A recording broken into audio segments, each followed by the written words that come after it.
Night everyone. Now it's time for another bedtime story by the fire with Mary T. And tonight's story is written by Douglas Hyde, the first president of Ireland, and it's called The Piper and the Puca. In the old times there was a half-fool living in Dunmore in the county of Galway, and though he was excessively fond of music, he was unable to learn more than one tune, and that was the Black Rogue. He used to get a good deal of money from the gentlemen, for they used to get sport out of him. One night the piper was coming home from a house where there had been a dance, and he half drunk. When he came to a little bridge that was up by his mother's house, he squeezed the pipes on and began playing the Black Rogue. The Puca came behind him and flung him onto his own back. There was long horns on the Puca, and the piper got a good grip of him, and then he said, "Destruction upon you, you nasty beast. Let me home. I have a 10-penny piece in my pocket for my mother, and she wants snuff." "Never mind your mother," said the Puca, "but keep your hold. If you fall, you will break your neck and your pipes." Then the Puca said to him, "Play up for me the Shan van Bocht, on Shan van Bocht." "I don't know it," said the piper. "Never mind whether you do or you don't," said the Puca. "Play up and I'll make you know." The piper put wind in his bag, and he played such music as made himself wonder. "Upon my word, you're a fine music master," said the piper. "But tell me where you're for bringing me." "There's a great feast in the house of the Banshee on the top of Croagh Patrick tonight," said the Puca, "and I am for bringing you there to play music, and take my word, you'll get the price for your trouble." "By my word, you'll save me a journey then," said the piper, "for Father William put a journey to Croagh Patrick on me, because I stole the white gander from him last Martinmas." The Puca rushed him across the hills and bogs and rough places till he brought him to the top of Croagh Patrick. Then the Puca struck three blows with his foot, and a great door opened, and they passed in together into a fine room. The piper saw a golden table in the middle of the room, and hundreds of old women sitting around it. The old women rose up and said, "100,000 welcomes to you, you Puca of November." "Who is this you've with you?" "The best piper in Ireland," said the Puca.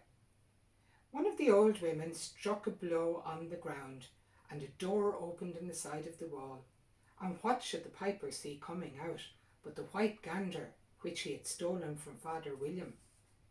"By my conscience then," said the piper, "myself and my mother ate every taste of that gander, only one wing, and I gave that to Red Mary, and it's she told the priest I stole his gander." The gander cleaned the table and carried it away, and the Puca said, "Play up music for these ladies." The piper played up, and the old women began dancing, and they were dancing till they were tired. Then the Puca said to pay the piper, and every old woman drew out a gold piece and gave it to him. "By the touch of Patrick," said he, "I'm as rich as the son of a lord." "Come with me," said the Puca, "and I'll bring you home." They went out then, and just as he was going to ride on the Puca, the gander came up to him and gave him a new set of pipes. The Puca was not long until he brought him to Dunmore, and he threw the piper off at the little bridge, and then he told him to go home, and says to him, "You have two things now you never had before. You've sense and music. Kiel agus Kjol." The piper went home, and he knocked at his mother's door, saying, "Let me in. I'm as rich as a lord, and I'm the best piper in Ireland."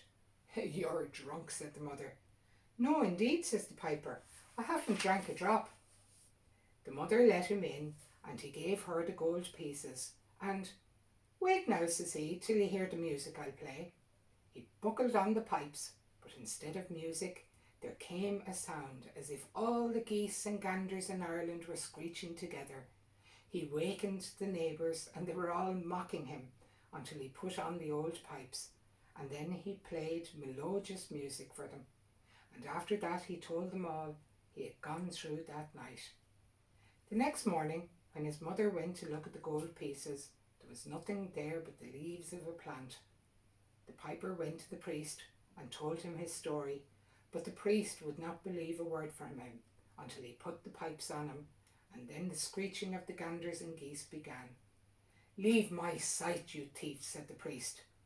But nothing would do the piper till he put the old pipes on him to show the priest that his story was true.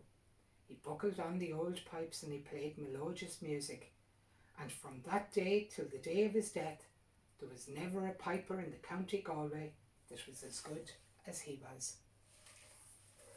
Good night and stay safe.